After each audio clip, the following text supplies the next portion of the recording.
It's been a long, long week, man. Like thinking back to that last call, man, I was just down, I was just exhausted, tired.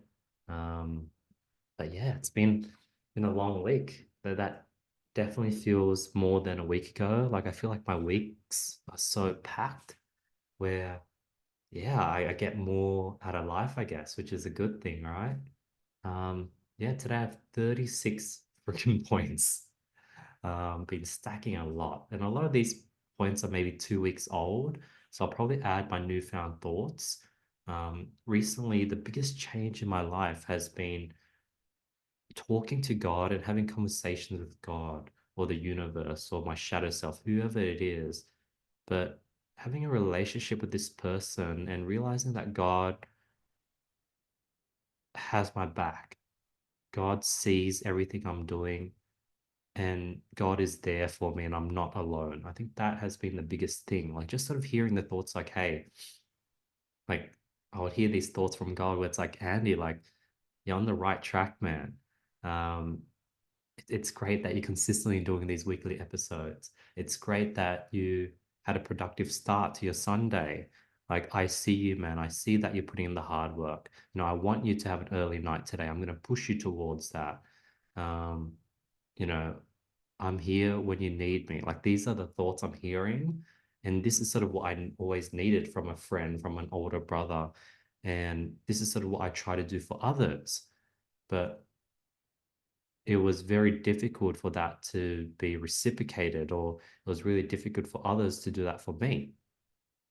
So realizing that, okay, wow, like God can do this for me has given me so much strength, so much independence, so much reduced a lot of anxiety.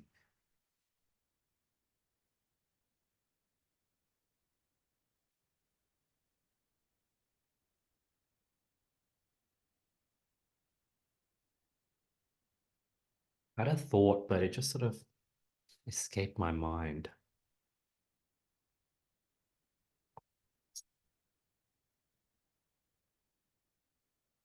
But yeah, I guess that's been the biggest change over the last week. A very big, crazy change over the last week. Oh, the other thing I wanted to add is that I realized that maybe I am a vessel for God. Like all the people that need to be seen, need that positive affirmation, need to have a reminder that, hey, they're on a right track and they're doing an amazing and that they're an amazing person.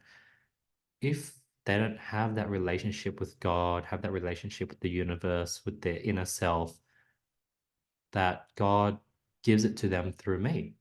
Like, hey, I'm always telling my friends they're doing a good job. I'm always complimenting. I'm always making sure they're being seen. I'm always calling back, hey, when I last saw you, this is what's happened. Any update on that? So I'm always doing that. Um, and they're getting the affirmations they need through me. And maybe I'm just a vessel from God that they get it from or through. So yeah, let's jump right into it.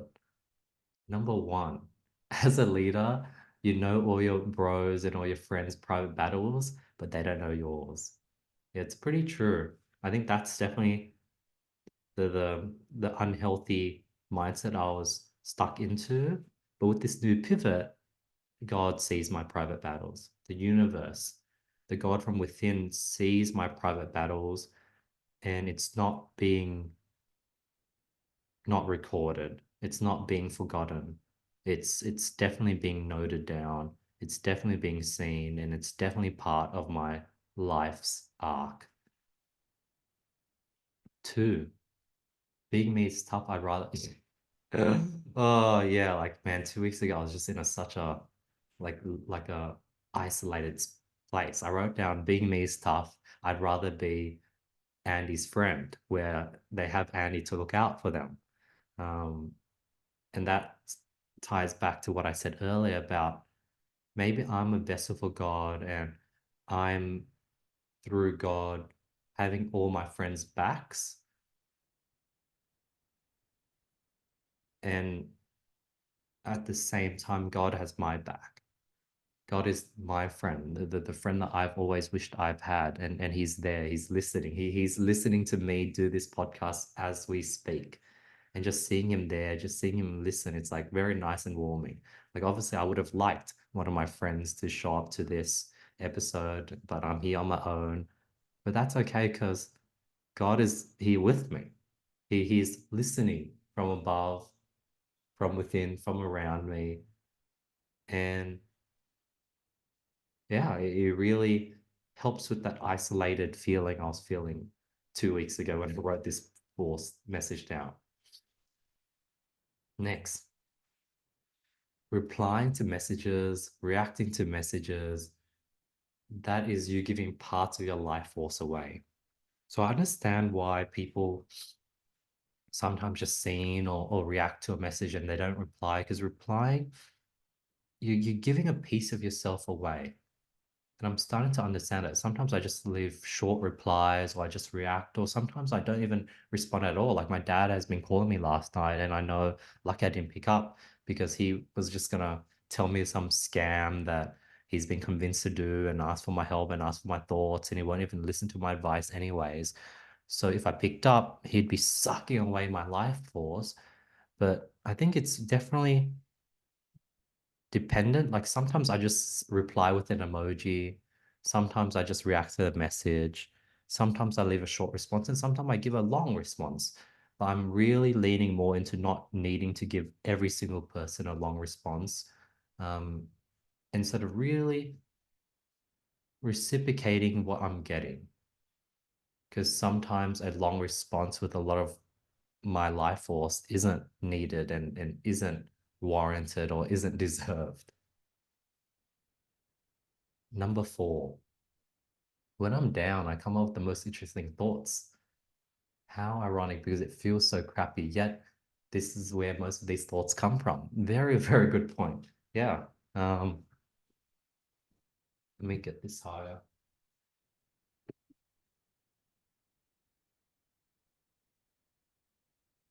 But the angle's a bit weird. We'll try this.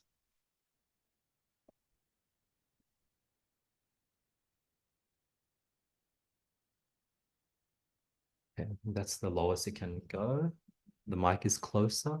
I can sit more straighter now. Been really working on my form and posture. Um, yeah, it's pretty interesting. Like it's usually when I'm down where a lot of thoughts come out because I guess a lot of my thoughts are catalyzed from me trying to think of solutions to problems. And usually when I'm down, I'm dealing with a lot of problems. So yeah, I guess that's one thing you can be grateful for and I can look forward to is that when I'm down, interesting thoughts will come out. Number five, I love these. This is actually 4.5. This is a random thought. I love these podcasts because it allows me to practice my communication, my talking. I think there was like a raw clip of Iman Gadzhi being leaked where it was raw footage of one of his videos and he was just stuttering. He was just repeating the same thing over and over again. And all the comments were like, this is embarrassing. Andrew Tate is the only person that can speak without stuttering, blah, blah, blah. And it gave me a bit of confidence. It's like, I'm not that good yet. Like, I sort of pause at times because my brain is trying to catch up with my mouth, or I don't know what's happening, but it requires practice. But I'm getting pretty good at sort of talking without stuttering, without repeating myself. And this medium definitely, definitely helps. So I'm very happy with my communication skills. But then again, when I invite friends onto this podcast or when friends come on, a lot of them, they don't stutter. They talk pretty well as well. So maybe it's sort of you absorb or you jump into a state of mind of who you're around. So if I'm talking very, very clearly, I'm being very succinct, the people that join these episodes seem to mirror that energy.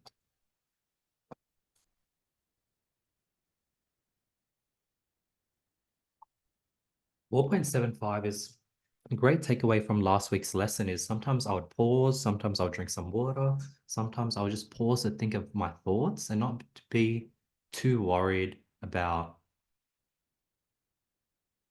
the retention, people losing interests, etc. Now I'm thinking maybe Opus Clip can quickly cut all the pauses and I can upload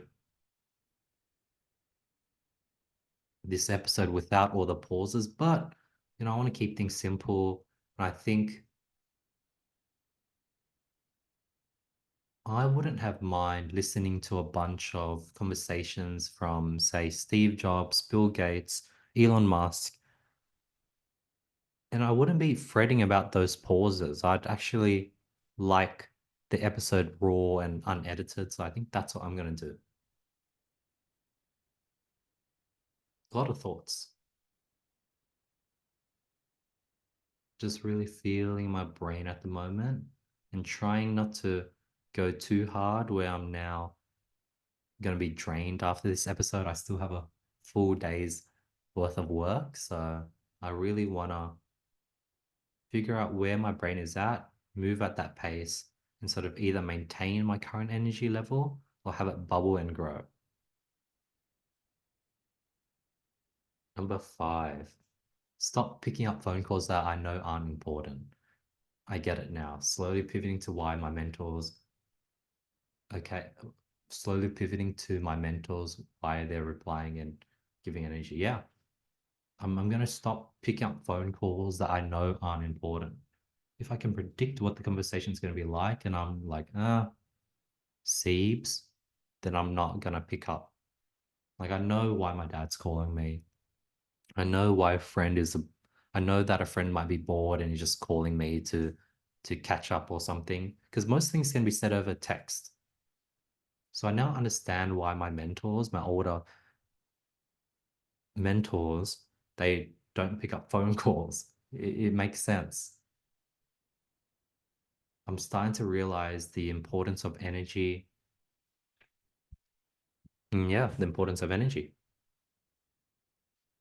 Number six, being precious with my energy and focusing on efficient ways of giving it out, e.g., only inviting people to things. Yeah, I think I'm trying to build systems on how to maintain relationships, maintain friendships in the highest ROI way possible. For example, if a friend just wants to catch up, I should just invite them to these weekly calendar invites for these lesson episodes and they can just jump on and we can catch up and we can chat. Two, if they want to catch up in person, either one, there's someone that I wouldn't mind hanging out with one-on-one. So we book something in a month out in advance and I invite a few other friends to it. So that's one option. Or two, I invite them to the next group activity I have. And that has been more efficient because now I'm able to meet with a few different friends. It's more like I'm organizing it. It's a nice fun event. Like it's such more efficient way of because I'm gonna be spending probably maybe 50% more energy because now I'm surrounded by 5, 6 people. So I'm expending 100 and say 60% of energy. I'm able to catch up with 5, 6 friends. And if I wanted to catch up with 5, 6 friends one-on-one, that would be like 100% times 5, 6. So that'll be like 5, 600% of my energy. Because when I catch up with people, I want to be present. Yes, I know the downside of a group hangout is that you are not able to get deep and one-on-one with people, but you can do small groups. So it's like 3 and 4 people, and that allows you to still get pretty deep. Number seven, I'm getting ready for a wave of don't give a fuck mindset where I'm not waiting for people to get back to me, but I'm making decisions, not worrying about how people may think or if people may not be happy about it. For example, if I want to go on a hike versus, lunch at my place, I'm going to recommend the hike. And if my friends weren't interested, that's okay. That is fine. If I invite eight people to a dinner and only four people show up and the other four people flake, that is fine. Like I was keen to catch up with the four people. If eight people came, cool. So I'm getting really, really comfortable with rejections, with people flaking, which is definitely something I didn't, which is a like emotional or something that I struggled with previously. And I'm trying to think, why is it now better? One, I guess because I've experienced it so much. Two, I'm getting to a place of abundance. Three, I'm actually expecting that now. Four, I'm actually including that into the formula. If you invite eight one-on-one type friends, eight sort of independent type people, four, like most likely four people are going to show up. Usually that's the case. My sister was like, hey, like that's so weird. Like, why do you have such a low percentage?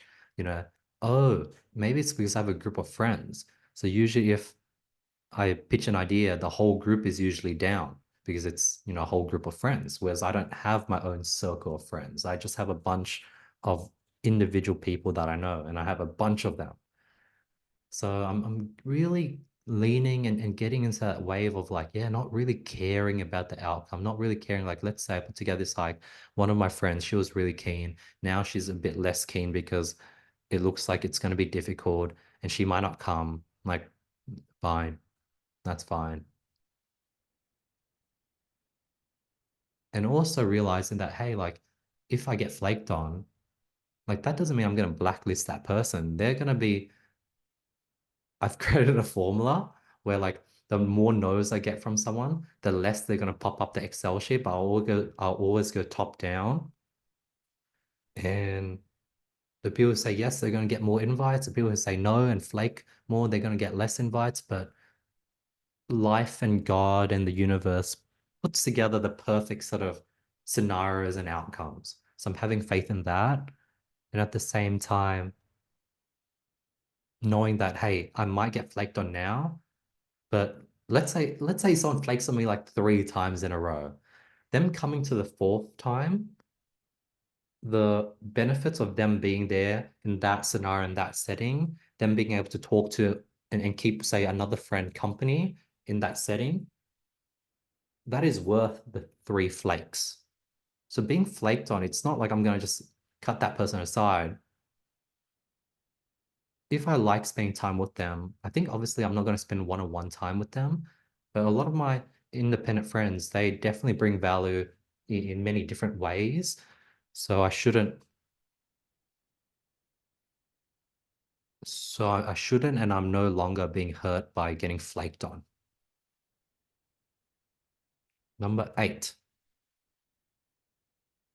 I'm going to start saying no to invites that aren't going to be a ROI for me. Like I know, like for example, one of my friends today, there was like a running thing. It was just like a part of a run club. There was some other people I haven't met that he was going to introduce me to. One, like it might have not gone through, might have gotten cancelled. Two, the people that I would have been interested to meet, like I don't even know if they showed up. Three, I already sort of know the outcome of it. It's like, I'm gonna show up, we're gonna run, say hi, small talk, maybe get some acai for like early breakfast, part ways, say bye, and that's it. Like I know what the outcome is, so I'm just gonna say no. Or like, yeah, just not go. So I'm gonna start saying no to more things that I know aren't gonna benefit me. That I know I ain't gonna have fun. Like for example, the things I put together, the mix of people, it's so random. Like I don't know what the dynamic is like. So I'm always jumping into unknown.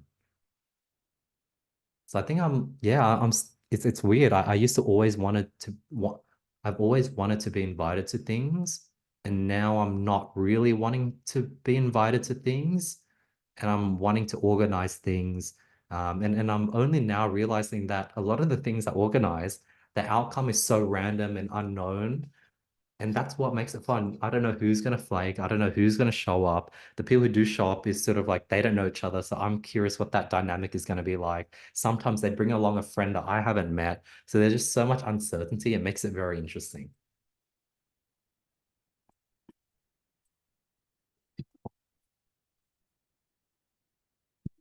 Number nine. Oh, I might start muting everyone on Instagram to focus on accelerating now that I'm on the cusp of this new gear I'm tapping into. I haven't done it yet. This is an interesting thought. Yeah. I guess the easy solution is to stop using Instagram, stop consuming content, go on, upload, log off. Yeah, I have been consuming content less and less. So I think I'm getting there. Like I had a thought, like, what if I mute like peers? Because I do notice that when you watch someone, when you follow someone, you're the average of the modern day, the saying of you are the average of the five people you spend time with, that isn't true in today's social media space. You're the average of the five people that you consume the most content from. Or you're the average of what you consume non like full stop. So if I'm consuming everyday peers, everyday average people, that's gonna pull me down. Damn. Damn. Yeah. Like I'm trying to think like, is there any ROI? Like, should I be following and consuming content from, say, old high school friends, old university friends that are living very basic, normal lives? Like, this sounds very elitist of me. This sounds very sort of condescending of me, but it's a truthful question. Like, I'm watching these stories, I'm seeing these posts, and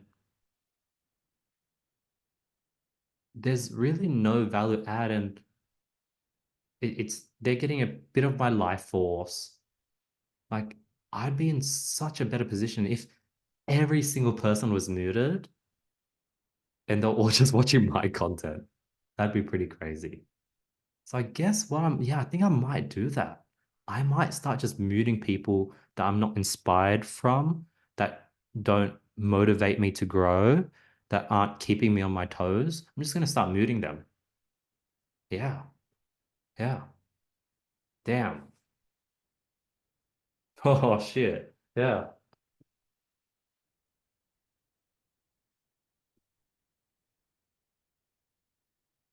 And voice messages give too much of my life force away. I'm going to start using it less. I'm going to only use it for like important scenarios. Like, for example, let's say when I put together these group events, I send out a lot of voice messages rather than copy and pasting a invite message. But yeah, I'm going to do voice messages less and less. And I'm going to do more and more emojis and more like love heart, like the fingers. Like I just send those emojis because it's good vibes. It's very little effort. It takes little of my life force, and it's just like a smile. So like voice messages, I'm gonna start saving. I think I have another point. Let's see if I have it. Yep, I do. I'll save that for later. Point 11. Since most of my friends are people with their own group of friends, I'm the guy that is there for people who's there for others. Okay, I'm starting to get hungry. Let's slow down the pace. I realize that a lot of my friends are the group leaders of their own group of friends, and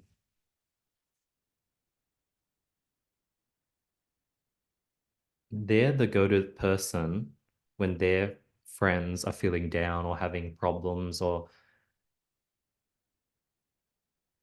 going through issues.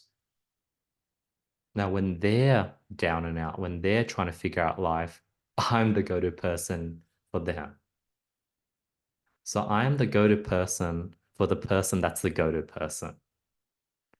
And when I wrote this down, I was at a place of like, man, like no one, there's no one that I can go to. Like it's not really reciprocated, blah, blah, blah, for me. But I'm realizing that, man, maybe I'm just like a vessel for God, and these people, they need to be seen. They're there for others, but who's there for them? I am. And I'm there through God, through the universe. And the universe has sort of put me here so that those who are leaders, when they need it, I'm there for them. And God is there for me. Like I'm so blessed that I have a direct connection with him. I'm able to listen to him. I am able to talk to him. And he has my back. I can go to him when I'm down, which is such an amazing thing. And now I'm thinking about it, man, like it sucks that these friends of mine, they don't have that relationship with God. And when they're down and out, they really do feel lonely. Um, but obviously, the universe knows the amount of good they do for the world. So God has used me to come in when needed to check in on them and make sure that they feel seen and heard. So I've really changed my perspective on this. And I wrote this like probably 2 weeks ago. And it's crazy how I've been growing at such a fast rate where every 2 weeks I'm constantly changing. And I really miss this. Like I used to have like the first 50 episodes of The Flip Side was me and Christian, me and my friend. And I used to feel that growth every single week, the ups and the downs. I could see me trying new things. And with lessons, this is now a new medium where I can see and document that growth. And it's really evident. Yeah, very cool. Number 12. What I'm doing is systemizing my energy and life force into things like my podcast and outings. Yeah. I've been really systemizing, like for example, little things like one of my close friend, Ed, I'm like, hey, like I don't want to do any more FaceTime calls where we're driving, we're exercising, we're eating food, we're out on a walk. Like I only want to do intentional calls where we're sitting down and we're chatting and we're giving each other our full attention. So that's a new system I implemented. For people who just want to catch up on a call, inviting them to these lesson episodes. For people who want to hang out, invite them to my group outings. So I'm really systemizing my energy and my life force. So that's been a cool new pivot and realization.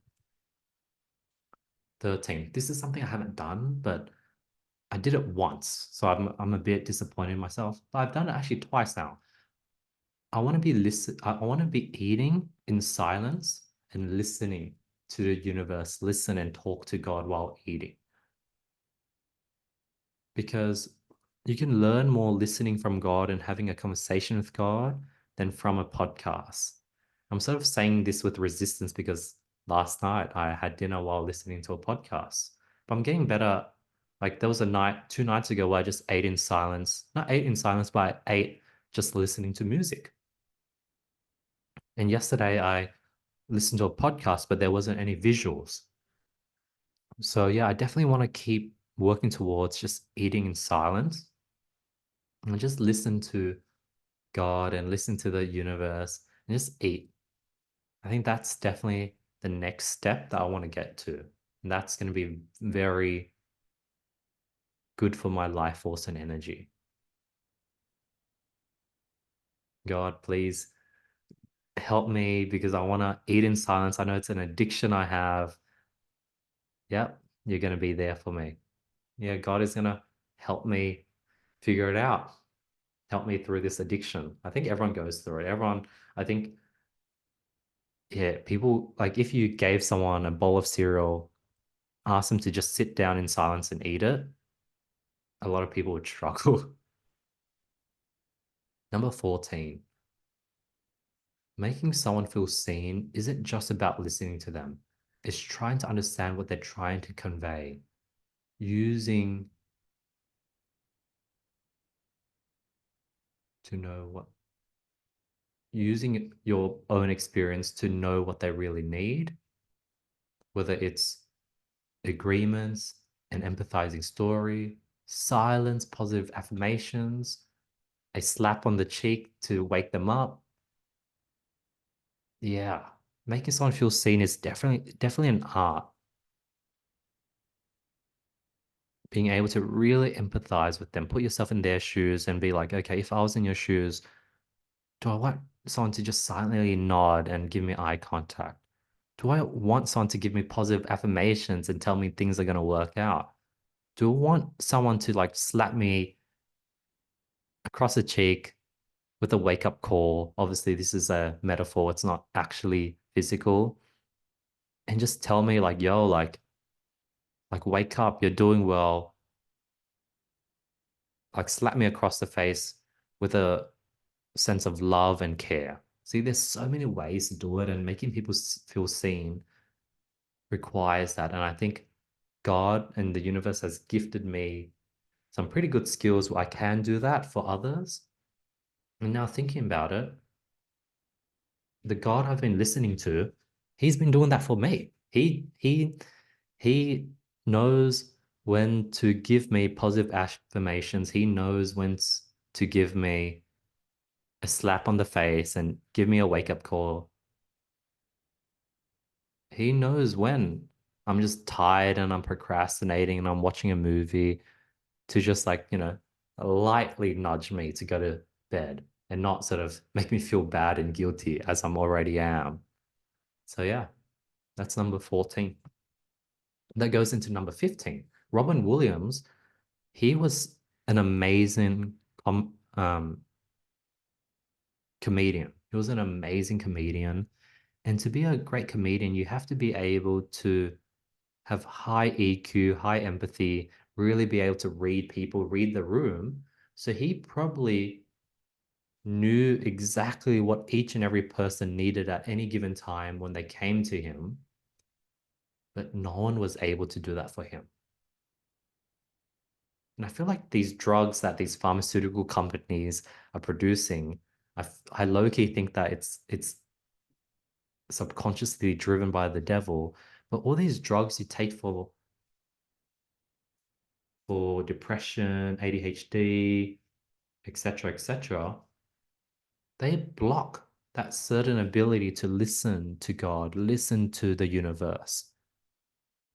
But listening to God and listening to the universe and having that relationship and that inner thought with Him is the cure. And it's weird how these drugs suppress that. Because I haven't personally taken these drugs, but I hear a lot of anecdotes on how it makes you feel just like numb, like steady, like you can't feel emotions. You feel a bit more just like buzz. And all these anecdotes I'm hearing really feel like that if you take these drugs, you can't really get into that state of listening, letting go of pride, faith, gratitude. And that's usually the cure to depression. How ironic, right?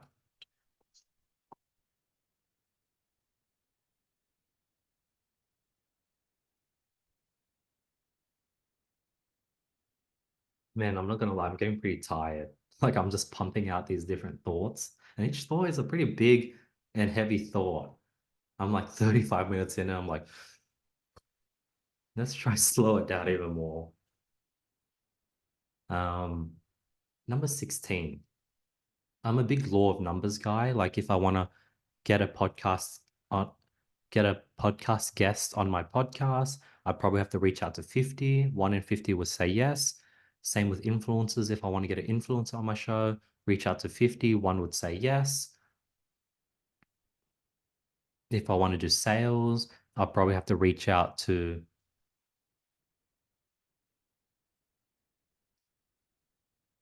666 people to get one high ticket close. So I'm a big believer in the law of numbers, but I didn't realize that it also applies to friends. Like the whole fact of like if I get 8 people into a group chat, there's a good chance 4 will show up. If I get 10 people into a group chat, there's a good chance 5 would show up. There's a 50% flake rate with sort of independent friends. I'd call them independent friends. Like they're basically leaders of their own group of friends. And I'm bringing these sort of wolves together.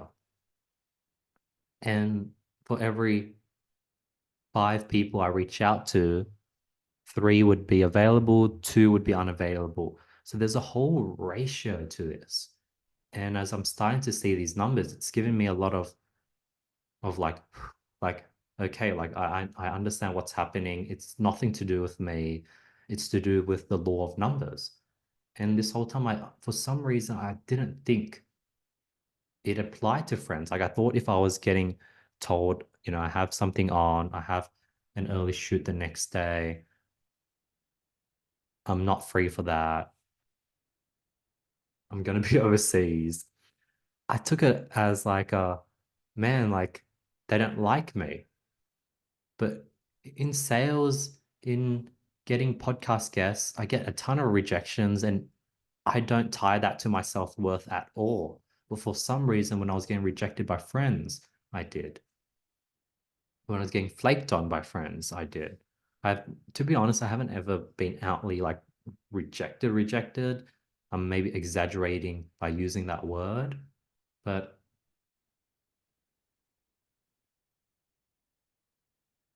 I guess I'm using that word in replacement for people being busy, people being unavailable, people flaking, not showing up, something popped up. So they could be all real reasons, but I unhealthily tied it to my self-worth versus, hey, like this is this is just the law of numbers.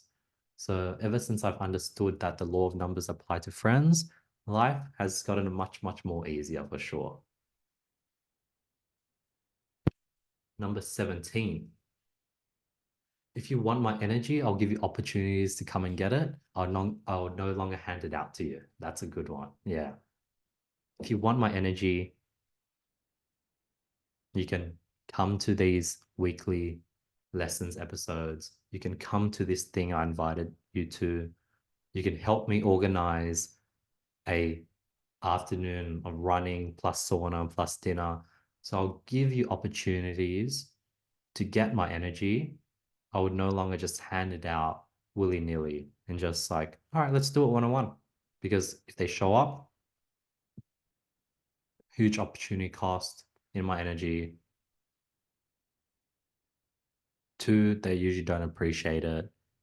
They don't value it as much, which is ironic. Like when you get me one-on-one, that's that's probably when you should be most grateful. But people are more grateful when they're invited to like a group setting and you introduce them to other people. That's what people actually like. But in that setting, they actually get less of me. So it's quite ironic. Number 18, old mentors basically tell me that I have to go through this because they've gone through it themselves and know that the battle of solitude is needed for growth. Just like if I want my kid to be strong, I'd want to have him have his own solitude of battles. Yeah, that's very, very true. Like often I'd go to my mentors and be like, man, like it's just so tough. Like I'm bleeding out. I'm down. Like this life is just so tough. And usually that answer I get, man, it's like, I understand. I've been through it. You just got to push through. You just can't give up. You got this, man. And worst comes to worst, give me a call. I'll be there to sort of back you up. And that's all they could say, right? Like if my kid came to me, I'd say the exact same thing. But it's ironic when I have sort of a friend come to me with a problem, I usually sort of do the thing where I make sure they're seen. The, I help them get a macro view on the problem they're seeing and I help them with the solutions and I talk them through it, which is something I guess I hope from my older mentors, but I think the answer they're giving is better. They're forcing me to figure it out on my own. They're forcing me to have faith. They're forcing me into solitude. And I think I can't really complain because I'd probably do the same for my kid. You know, if my kid was younger, I'd probably walk him through the problem of like, okay, if you want to get this iPhone, let's figure out how you can make money. Okay, if you want to make a lemonade stand, let's write down and plan it out together. But if my kid was like 25, he's trying to become the world best crossbow athlete. And it's just telling me how he's just so tough. He can't seem to get better. His body's wearing out. Like as much as I can give him sleep advice, discipline advice, I'll probably be like, man, like it's tough. I understand you feel alone, but gotta keep pushing through and you can't give up. Like I'd give him the exact same advice, sort of like tough love. Like I'm trying to think, like, what is it? Why is it like I do the same thing for my sisters low key? Well, I do walk them through problems, which is nice, but I'd be like, hey, like write something up and let me critique it. Whereas with a friend, I might be like, let's jump on a call and let's share our screens and let's write it together. Yeah, why is that? I guess for people I truly, yeah, like I was gonna say, is it for people I truly care about? But then I do care about my friends. Like, why can't I give them the same treatment?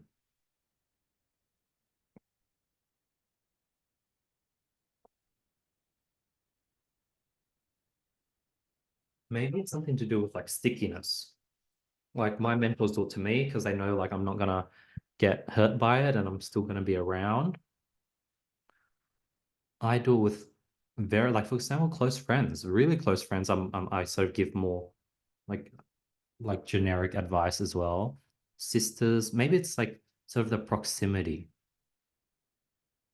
The closer someone is to me, the more tougher love they get. I think that's it. Like I'd probably do the same thing for my partner. I'd be like, yo, like I understand it's hard. I can give you a ton of organizational advice, hiring advice. I think the best advice I can give you is just like you're gonna have to push through, not give up, embrace the pain, embrace the failures, and be grateful for them. Like I'd probably give some generic advice like that. So I think if you're getting generic advice, that means you've gotten really, really close to that person.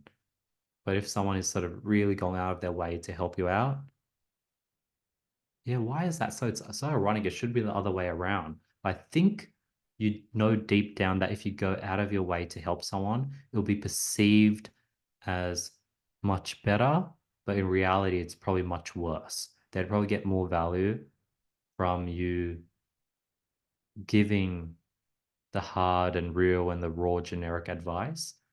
But I would refrain from doing that because I know that would then split us up probably. I don't know. I'll think about this more, but I'm now seeing how generic advice comes from love, comes from tough love. Number 19. This is a quote from the Bible. You foolish person, what you sow does not come to life unless it dies. Actually, I have no idea what this means, but I wrote, makes me think of how I had to die during this recent burnout to come back to life. Wow. Yeah, I do remember that now. Another quote. So is it with the resurrection of the dead. What is sown is perishable. What is raised is imperishable. And I wrote, when you raise back to life, you become a little bit more invincible. Wow, that is so true. Like, look at me now. Like the energy that you're getting right now, I've definitely gotten a bit more invincible, a bit more imperishable, and it required for me to die. Literally last Friday, I was yeah, down and out. Like I was in so much pain.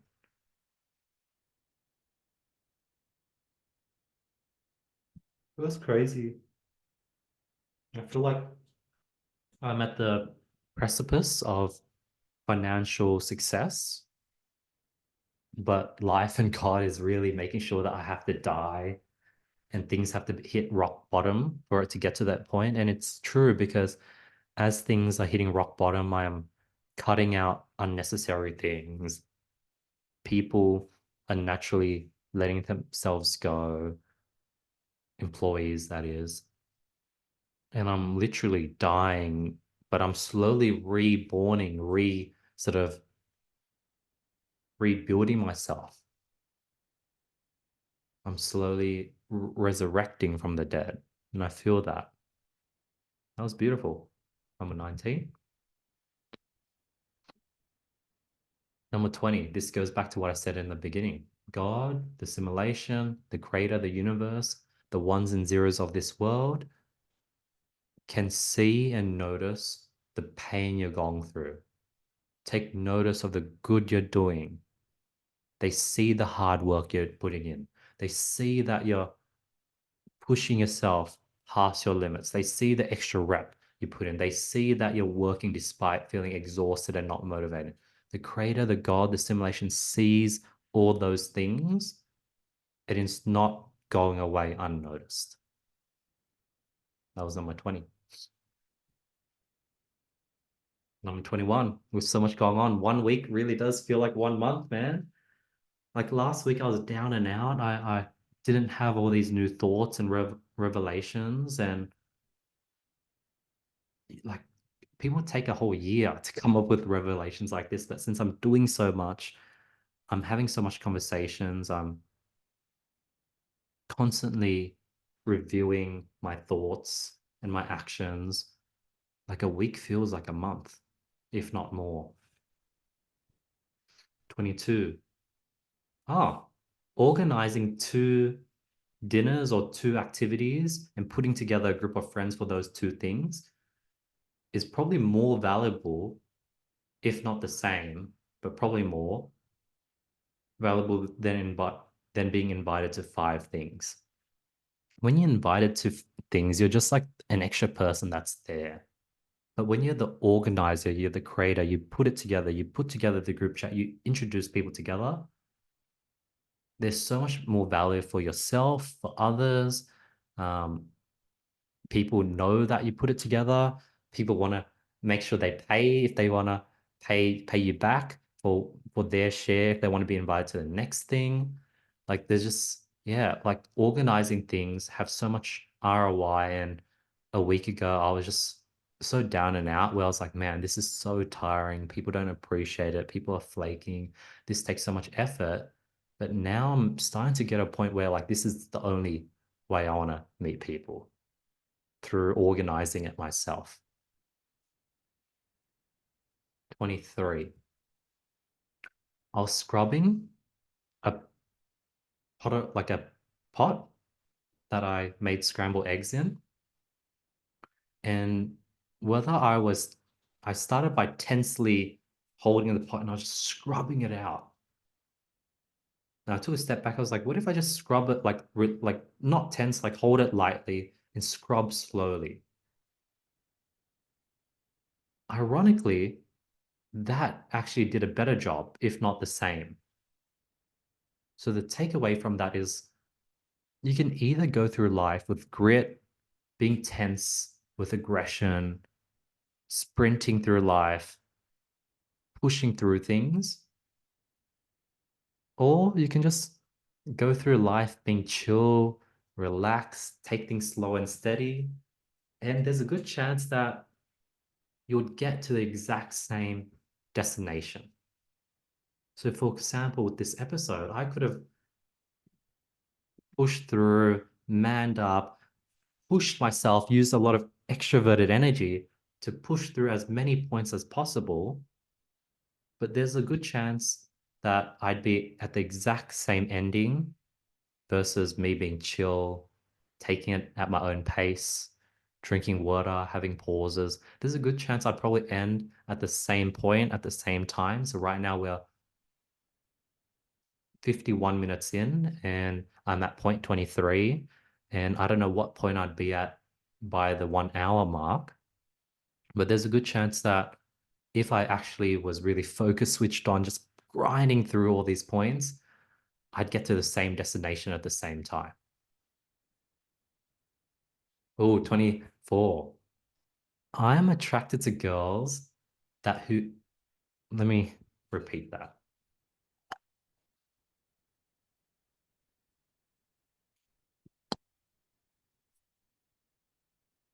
I'm attracted to people, I'm attracted to girls that make me feel seen without any intentions. And that's something I do where I sort of really make people feel seen, make them feel heard. And like I have no intentions. Like I'm not flirting, I'm not trying to get their numbers. I'm just being nice. Like I like making people feel seen. And I'm really attracted when someone does that. Now, I think when other people do it, usually means one, either they're just a nice person and they're uninterested in me, or two, they might have a boyfriend. And yeah, because if they aren't interested or if they have a boyfriend, that's where the feeling of that there's no intention comes from. Yeah. Because like when someone doesn't have a boyfriend and they are attracted to me and they do try to make me feel seen and they try to talk to me, the vibe is different. It's like they're trying to get to know me with an agenda, with some intentions. But when they're sort of not interested in me, when they have a boyfriend, they're just being kind with no reason, with no agenda. And I find that so attractive. Yeah. And it parallels to how I make people feel seen without intentions. 25. All heroes have to pierce themselves to such degree that he'll be ripe to understand how sickening and insane tragedies the vast and ruthless cosmos. I can't believe. What the hell? I can't remember this. All heroes have to pierce themselves to such degree that he'll ripen to understand how sickening and insane tragedies that this vast angst, vast angst, ruthless cosmos are completely value the majesty of being. I sort of understand what I was trying to say. Maybe I think it was a quote. Maybe I don't know. Maybe I listened to something and I just text the speech to it, and that was what came out. But I think what I was trying to say is that all heroes have to go through the gutter, go through tragedy, go through pain, and only by going through pain are they able to completely value life. Like only me going through periods of putting out real fires am I able to be like, this is nice. Like it's a Sunday morning. I'm able to just sit here, chat to myself, film this episode. Like, how lucky am I? That can only have come from periods of hardship. Me being able to have the knowledge of turning this into a video using Opus Clips to create clips, monetizing my thoughts, having 5, 6 birds I'm killing with the same one stone.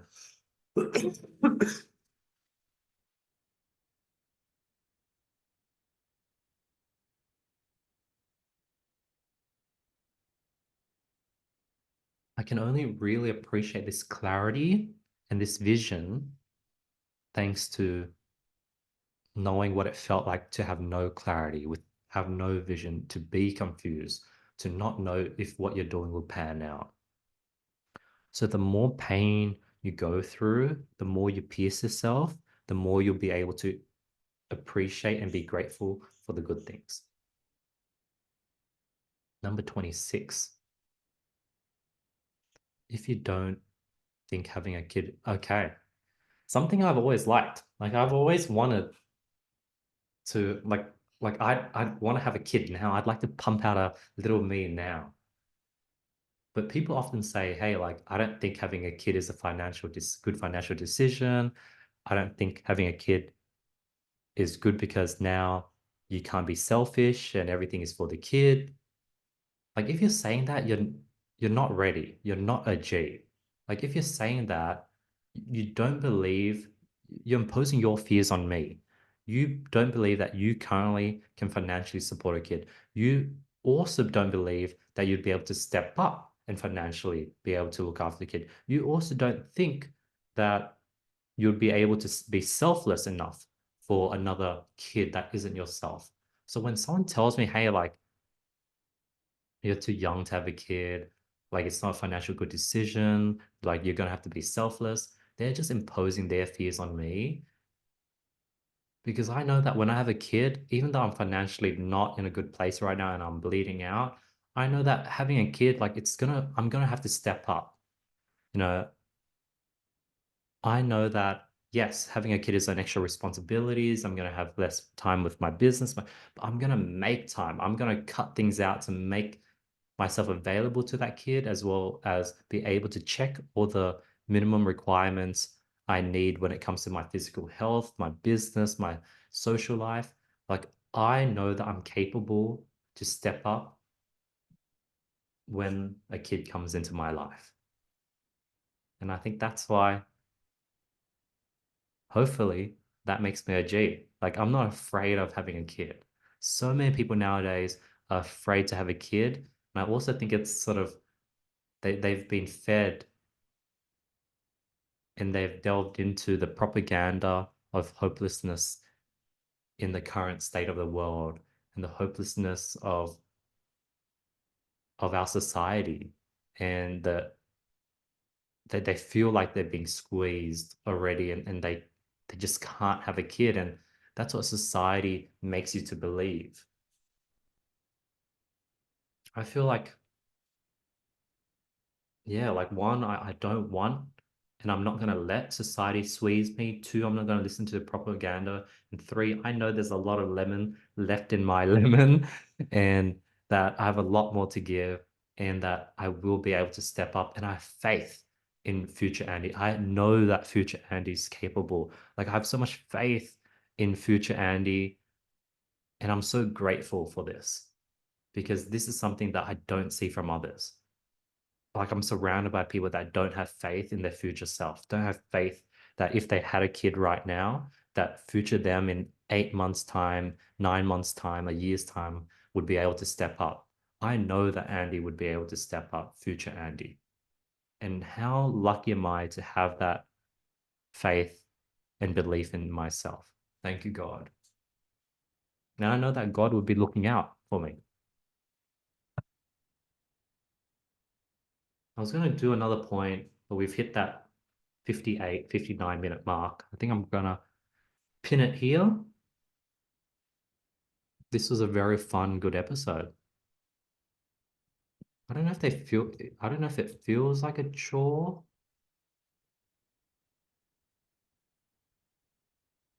But yeah, it's definitely work. Not work, but like I'm definitely really being focused on each one of these episodes. I'm definitely thinking it's definitely a brain workout. I guess it's sort of similar to like playing chess. Yes, chess is a fun game, it's a hobby, but it's sort of like a bit of a mental workout. I think that's what these episodes are. It feels like a mental workout. The 26 points I've gone through, me trying to be succinct, me trying to speak with clear thoughts and not stutter at the same time me being myself and me managing my energy, me trying to interpret what I wrote 2 weeks ago. It's fun. It's a fun game, but it's not supposed to be easy. It's not supposed to be as easy as watching a movie. I think that's sort of what I expected. I sort of thought that these weekly sessions would be a fun thing I could show up to, chat, blabber on, and it'll be as if I'm sort of like watching a movie, watching a game, watching a TV show. But it's definitely not that. It definitely requires mental energy, and I definitely leave these being like, that was that was a good workout. That was a good brain workout. But yeah, before I blabber on a bit too much, I'm gonna wrap it here. Thank you so much for listening, and I'll see you guys next week. Peace. Bye.